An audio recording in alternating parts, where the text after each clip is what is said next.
that's what she has on here already, she doesn't use it. It's just, she needs everything to be as simple as possible. Like, she started using computers maybe 5 years ago, type of thing, Right. you know, so. Why can't you just use the advanced custom tools for that as well? Yeah, I could just do a page, I guess, for the gallery, and just do an advanced custom fields thing. Just have it associated with the template, and so that way when the page loads, as long as it's under the gallery template from the template dropdown. Yeah, and that way she can make as many different gallery pages as she wants. Right. Yeah, that's a good idea. She's got horses she wants to show off. Mm-hmm. Okay, that makes sense. Yeah, I mean, she just drag or drop and her photos onto the gallery, you know, Yeah. Little area it gives you, and it's really simple. I think. Yeah, I've been, like I said, I've been using that to do the pages for the dogs and the puppies and all that stuff, so. Alright, that's it. I gotta try this add-on Yeah, then. it's well worth it, the $25. Yeah, it works great, and it shows everything right there. I've been using that and actually, not Smush It, but, or WP Smush It, but. Oh, Insanity? No, I think I actually have been using EWWW. Oh, okay. Image enhancer or something? Something like that, Image yeah. compressor. Yeah. What would be cool for the photo gallery is if you could use a masonry layout with jQuery Isotope. Have you seen that before? I've used Isotope, and I'm working on that. I wish I could show you guys a demo of the site that I'm building. Right. To replace this one. I'm just running into a problem when it comes to different size images, it doesn't line them all up nice and neat. Right. Like, there's a lot of gaps. It's tricky, yeah. Like And I'm like trying to figure out the settings on that So- to figure out. So what's Isotope? That's like a it's library a add-on? super popular jQuery plugin for creating visual like dragon or sorting of different things and Yeah, so this is Isotope. yeah. So, So you want everything to line up, because I had that problem too. You can, since it's a gallery, have them all cropped down to the same size, and then when you click on them, yeah, then it blows them up yeah, with like a pop-up or whatever. so that they're all just square. Yeah, so this is Isotope. So you can filter stuff, and it gives you a nice little. It's very, very Windows 8-ish. Yeah. It's kind of cool. First stuff. So it's okay. It came first. It didn't copy. Yeah, I mean, I look at these demos, and I guess there are gaps here and there, but. The thing is, they're all the same width a lot of times. Oh, yeah, and, so you're saying like even but the one height that's is different. larger is double the width of the Yeah. smaller ones. So it's really a matter of getting. Maybe you can do. Maybe you can set all the previews, like image previews, to be the same width and size, or Yeah. staggered width and sizes. Yeah, because you should go back and forth between, live photos versus tall. Exactly. Yeah. So I'll play around with that. Yeah, I have a bit of code that I use in that Delicious theme. There's a masonry layout gallery in there that I can share with you. Okay. It uses the gallery add-on too for advanced custom fields. Oh, okay, that'd be cool. Yeah, and then I'm actually was planning on using the filter functionality from this Isotope, so that when when you go to look at puppies, you can filter them by male, female, or Yeah. coat color, because it's all that kind of stuff's big, I guess, for. That might get more complicated though in the gallery, just because then how are you assigning either categories, to those individual images? Well, I wasn't thinking for the gallery, I was thinking more okay. for, the custom, because it's a custom post type for the dogs. Yeah, then that'll work. And then I'm just, there's different, what do you call it? What I did was I created a gallery field, and that was in a repeater field, so they could create, like, say it's like different cockapoos, and like, you have different galleries for each cockapoo, and that would create each different repeater field would create a filter in the Isotope, so it could be like, Fred gallery, or like whatever the dog's name, and they could like filter by the dog. Does that make sense? Yeah, I never thought about it. And then you can drag and drop the repeater field so that you could reorder them within the. Yeah. So it gets really powerful like Huh. that. Okay, I'll have to check out the repeater field. That's another $25. Yeah, Yep. but it's one time. Yeah. so Yeah, totally worth that's it. the. Yeah. If there's only one that you should buy, it's the repeater field. Yeah, okay. Yeah, I'll check it out. Well, it's all for, advanced custom fields. Well, that's all I got. It's cool. Thank you, brother. Thanks for sharing. All right, who's next? There you go. go ahead and just use that. That'll be the, I won't get any code done between now and the time. Me neither. My battery's just gonna die. Yeah, if it dies, it's okay, I got a charger. I brought a charger. I really hate this laptop though. Really? Yeah, remember when we were at a meetup and it crapped down on me? Oh, yeah, I was trying to fix it for you, yeah. I remember. Oh yeah, there was no fixing it. It was dead. Yeah. You out of here, brother? Yeah, I wanted to ask you Yeah. Go ahead and get started. Alright, so, as some of you know, a couple meetings ago, I mentioned the underscores starter theme as being one that I really liked. Yep. But something that I didn't like about it was that it didn't come with responsive built in. And I happened across Quark, which is just building on top of underscores, which is a very basic minimalist starter theme. And it adds a lot of core features that I think should be included. So I thought it was pretty nifty. Cool. It's got 12-column responsive grid built in. It uses normalize and modernizer. Uses some stylings from HTML5 boilerplate. It has a basic shape from the get-go, so like underscores, you install it, and it just makes your site look awful. There's no CSS whatsoever, really. But this one looks basically like this when you first install it. So it gives it a little bit of a template, but it's really easy to change.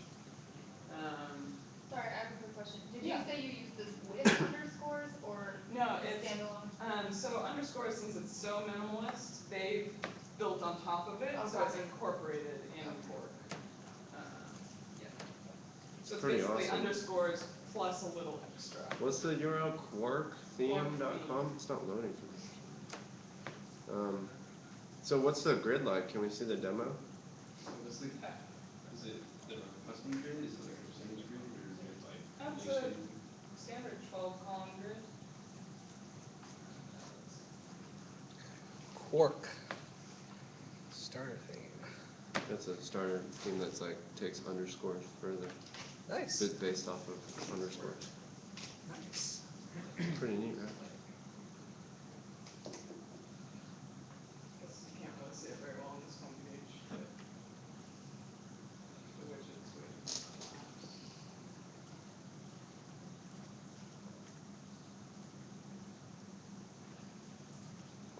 And you can either have it squish or the widgets can go underneath each other.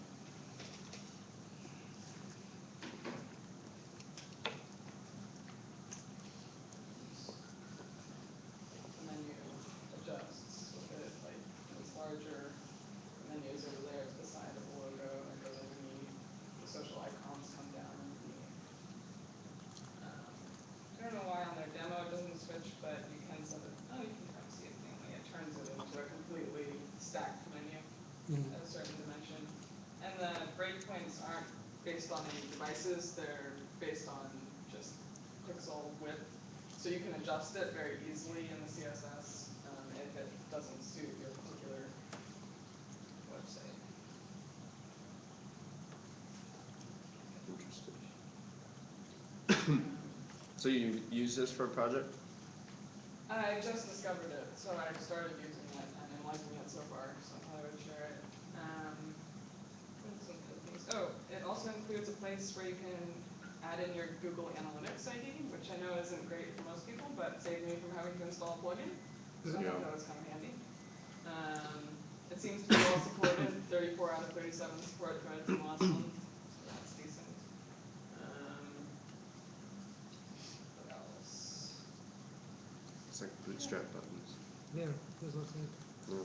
And then, so the only thing that I don't like that it took out kind of from underscores is underscores has a place where you can roll your own theme and it replaces all of the theme name, slug, author, all that stuff for you. This unfortunately doesn't have that, so you do have to go in and replace all that if you want to create your own theme, but that's minor. Yeah, that was basically all I had. Pretty cool. Thank you so much for sharing. I would like a underscores theme that has like Twitter Bootstrap. How about that? Twitter Bootstrap 3.0. Twitter Bootstrap 3.0. Exactly, 3.0. Exactly, 3.0. I've been using that, and it's so easy to create websites now. Yeah. 3.0. Yeah. I just upgraded from So- 2.3 so to clean. 3.0. It's pretty nice. Oh, and it also includes bulk Oh, yeah. Is she gonna build I saw that. Can I post Yeah, it? I yeah, don't have there's to. there's a thing up here. Thank you, Jamie, for bringing it. We'll see if it works. Is there any way to turn off those lights above the monitor or the screen? Let's see. I don't think these people can see online. One or nothing? Probably, yeah, just help the lights, it's a little better. Nah, it doesn't make any difference, I guess. Sorry, people online. We've got, we just had 5 a minute ago. Are we really that boring? Who knows how to adjust the, I think that's, Any yeah, Mac- because it's low resolution, it's not the full resolution. The monitor, the projector itself is low resolution. It's VGA, so, well, I mean, whatever. So, WP Migrate Pro is a plugin that I, just bought and has been testing out. Trying to come up with like a solution for, I mean, ideally, merging databases, so like, I mean, it's not perfect, but eventually, I talked to the developer, there's some things that they have like in the works, there's no timeline on them, but, they are planning on making it so that, like right now, you can push and pull really easily between like a local, database environment and something on a live server, but if there's like conflicting, like let's say you have like a client who's really active blogging, and you pull down that site, and you work down it, and then you go to push back, your local environment is going to completely override the live database. So as of right now, there's nothing to like grab conflicts and let you know about them and then decide what you want to do. But that is something that's in the works, so that's promising. The other thing is that as of right now, which I mean I don't really know, they do have something in their frequently asked questions saying that this is something they might address too. So if there's like pictures and stuff, that's not going to move. Like the data itself would move, but you would have to go like through FTP and move over whatever images have changed or been added manually. But as far as just like quickly pulling and pushing things between environments, I like it so far. I'm still using like Backup Buddy to initially pull down an entire site if I need to do that, but then once I've like done some development work and maybe changed things in the tables, I'm just using this to update those changes.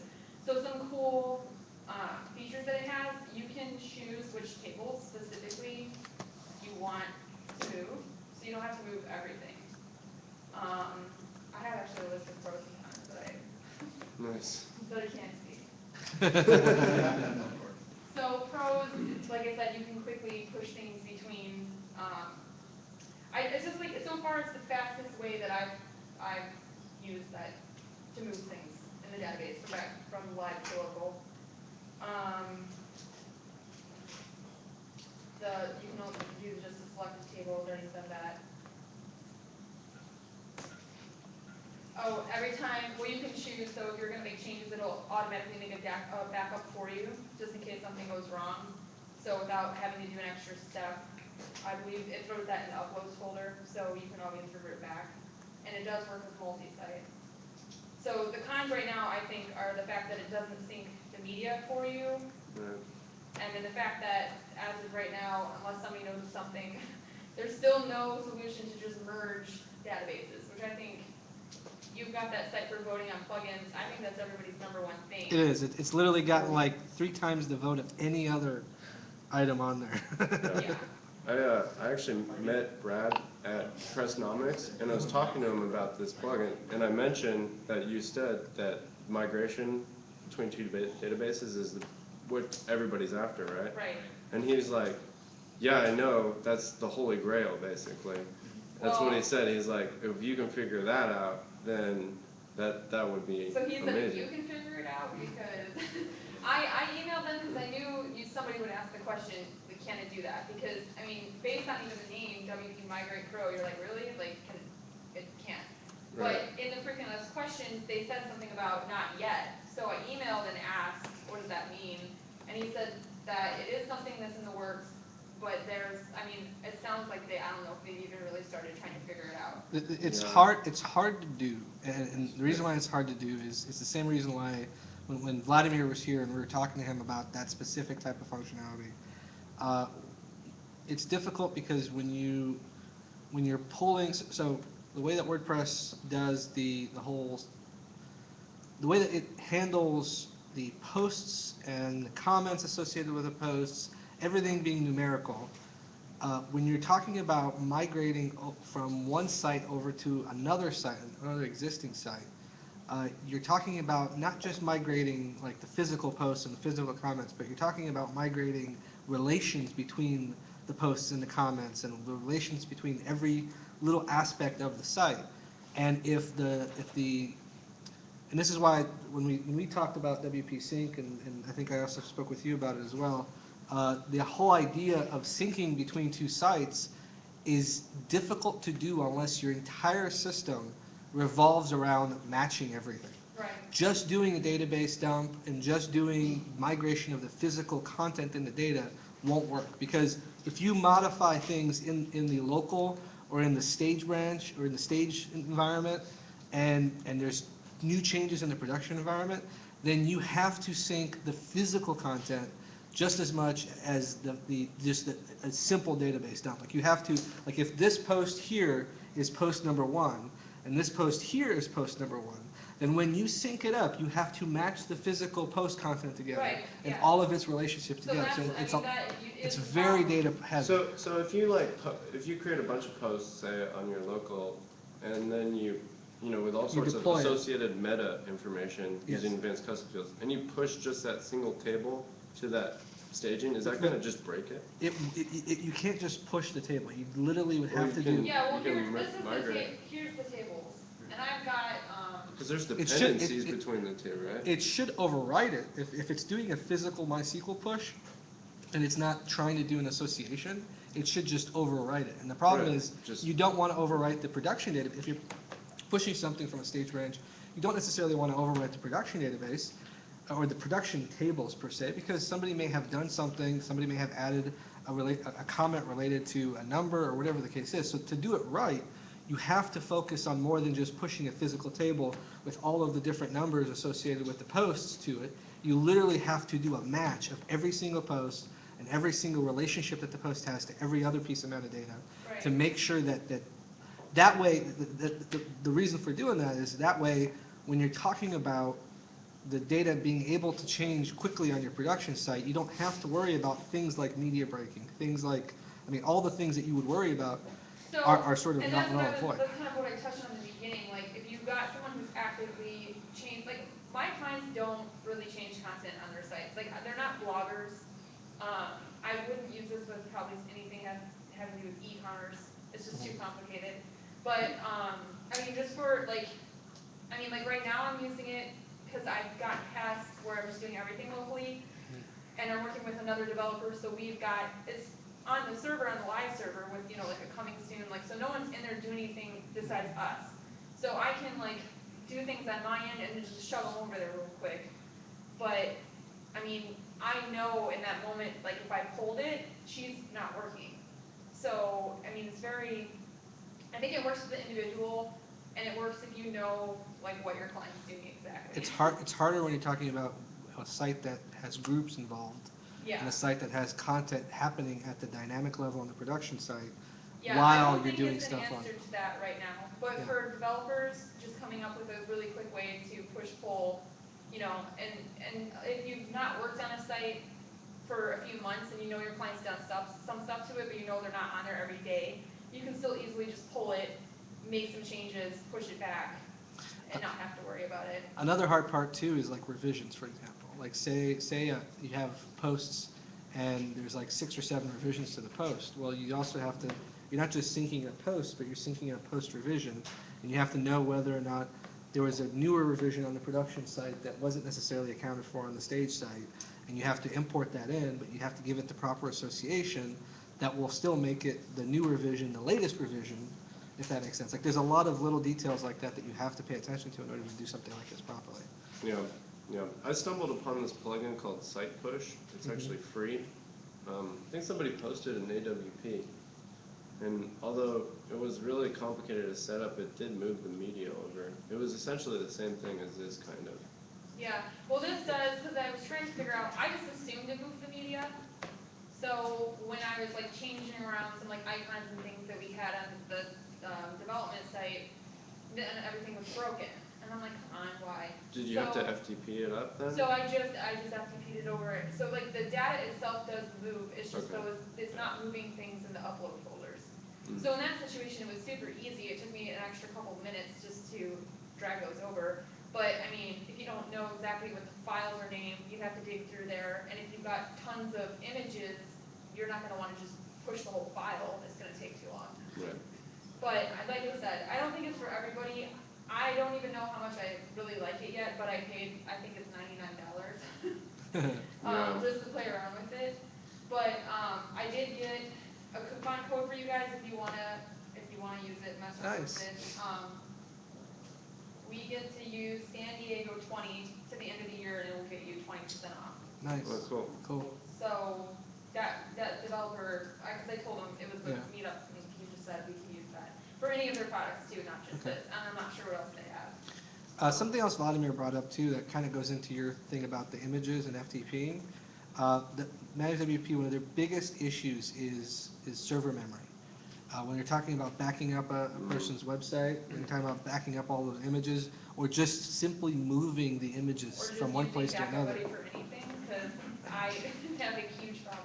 Yeah, I just figured out that Backup Buddy was the culprit, like pushing me over 120% memory on my dedicated yeah, server. It's notorious for that. and it's one of those situations where like the physical demands of a lot of servers that WordPress is hosted on are just, there's just no way you can build a system that can literally migrate all of the images from one server to another unless both servers have enough memory, enough RAM, enough capacity to be able to handle the load of images that you may have. Yeah, and again, I think it just really depends on the sites. Like my sites are relatively, they're not heavy to begin with. I mean, that's who my clients are. So like for me, when I'm using this to migrate, it's literally taking 10 seconds. But 10 seconds, and then if I would have done that manually, it would have probably taken me, who knows, 5-10 minutes, I don't know. Yeah. One option is kind of doing like a queue type system. Like that's something that we were looking at. The idea of because there was one plugin, I gotta remember what it was. When I remember, I'll post it. That was doing push revisions, like Git style. I forgot what plugin it is, but Is it it's ramp? ramp. Yes. Yeah. They were doing Batches. batches, exactly. Like they're doing like Git style push revisions, and that's genius because that lets you break it down into specific pieces. And so Right. when you're talking about migrating like images and stuff like that over, everything gets maybe zipped up or everything gets tarred up or whatever the case is and gets moved around in small bits. And so you can have a progress bar that basically says your site will sync up in X amount of hours or X amount of days, depending on what your actual, yeah, and it never takes down, because the big fear is when especially when you're talking about syncing from a production site to a staging site, that the production site will go down because it's just all the process is being taken up by that migration piece. Yeah, I haven't had anything go down yet, but the memory stuff is kind of freaking me out. I think I was talking to Yeah, you we were about talking it, about and I that. finally figured out it's Backup Buddy. But Okay. now that I'm aware of it, I'm kind of just watching it. Chris, I have something you should try. I didn't want to get into this today, but take a look at Updraft Plus. Updraft Plus? Updraft Plus. I've actually considered doing a presentation, a video on it. It's all one word, Updraft Plus. So Updraft Plus basically beats out Backup Buddy in about a gazillion different ways, not to mention it's a lower management use. And what it will do is it won't solve your problem, but what it does is it breaks the backups into parts.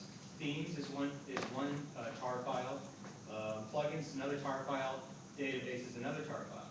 So what I use it for is when my clients need to, when I have an older version, maybe their site gets hacked or whatever, I already have Updraft Plus installed, and I know that all the content's saved, so I just install the Updraft Plus, and then I import the database only, and it's done in a couple seconds. And then that keeps all the content current. Does it do things like scheduled backups to remote? Yeah, all that stuff. It does everything that Backup Buddy does times 10. But it might be better because the one advantage it has over others is that it segments the portions. Right. It's annoying for some people, but when you actually understand what it does, you say, wow, this is pretty crazy. Because what you can do is you can choose to only back up the database and not use the other parts. or you can choose to back up the theme of the database and not the other parts. The downside of Updraft Plus, though, is that which is good and bad, is it doesn't download the core WordPress files. So if your site is, of course, that's what I do, is the hacker stuff. So I don't give it to my clients, but if the site's hacked, it won't actually fix it. But what it will do is do what you're doing, and it'll allow you to manage database backups every hour or 2 hours or whatever, and keep them in a queue or on your Amazon account, or I use Google Dropbox. Got it. And I get back up all my stuff to there, and then when a client has a problem with their website, I just go into my version and I install recover only the database. But when you recover, it's like Backup Buddy. You have to back it up into a new site. You can't sync it up to an existing system, right? Yeah, that's the calls- problem with Backup Buddy and why Yeah. I kind of like this, because Yeah. if you have a Backup Buddy backup and you're trying to move things, you can't. It's like you have to do a whole new WordPress install. Right, yeah, forget that. So Yeah, this was the solution. Yeah, I didn't want to get into it, but maybe we can talk, I may do a presentation on it next time. Yeah. I should put together my slides already. Yeah. Because it's extremely cool, and it's very, very unknown, because it's only been around for a year. But at the moment, it's the most exciting thing in WordPress, in my opinion. That's what I do. Yeah, I'll definitely check it out. 'Cause Yeah. I have a copy of Backup But Buddy. again, my question is, can you take a blank or empty or existing WordPress site Uh-huh. and use this to sync up? Absolutely. Fantastic. Instantaneously, yeah. That's- I've used it for I've used it to move some sites and do some other things. Of course, the other site has to have all the same usernames and everything else, but It has 5 stars. yeah. That's But good. what you're talking about doing is a way in which you can manage the downloads on a periodic basis to your Dropbox or whatever, and then be able to do the work on your local machine, and then take that file, and it has a drag and drop backup recovery. That's what's cool, is I download it to my computer, that's where I download my stuff. And then when I want to recover a site, I drag and drop the file from my computer over to the plugins recover box. Click recovered. That sounds really cool. It's I'm pretty- definitely gonna look at it this week. The pro option is actually pretty good too. I was going to talk about the pro option next time, but. So is that a paid thing? Probably? Yeah. No? No, Updraft Pro is awesome. It's free out of the box, but if you want to do some other cool things, you want to get the pro version. Okay. So I just had a couple other questions. I mean, I can probably sit down, I don't need to. oh, no, it's okay, it's okay. Go ahead and stay up there and just embarrass yourself for the time Okay. being. So I have a project coming up that is kind of outside the scope of what I've done in the past. So I just had questions, I just wanted to get recommendations from people on a few of the things. So, Yeah. some features, it's a staff site, so the whole thing needs to be locked down for login, including all their files and things, because only staff can be in there, and there's some, not super personal client information, but either way, they don't want anything accessible. There's gonna be a ton of PDFs and things and resources in there. So what would you guys suggest for doing something like that? And so it would be not really two parts, but it's not actually, I don't think we're gonna be giving all of the users, WordPress user login, they don't really need to be subscribers or anything like that necessarily. It can be outside of WordPress. But there would be probably a couple people that would have probably administrator roles for some of the stuff that has to do with the actual back end of the website. But besides that, I'm not really worried about that. I'm worried about the login for the staff themselves and making sure that all that's locked down. So they don't have access to the backend WordPress, basically? They won't see the back end of WordPress, but besides that, because I've used You- login plugins before, but then if you have the direct URL of a file, they can still see that. Anyone can see that, whether or not they're logged in. Okay, so I've done something like this before. There is a couple of S3, problem is there's nothing that I know that, there's a couple of S3 plugins that let you lock down access based on need. If I can remember, I'll post it up on the Facebook website. That usually I've seen people use those for video content, they want to distribute videos that they've made or PDFs that they've created and so forth. And it ties into the media folders, but if my concern with something like that though would be, you're talking about all the media, everything that's uploaded, everything needs to be locked down. It's not just. Well, individual. Yes and no, I can, I- yeah, probably. So it would pretty much just need to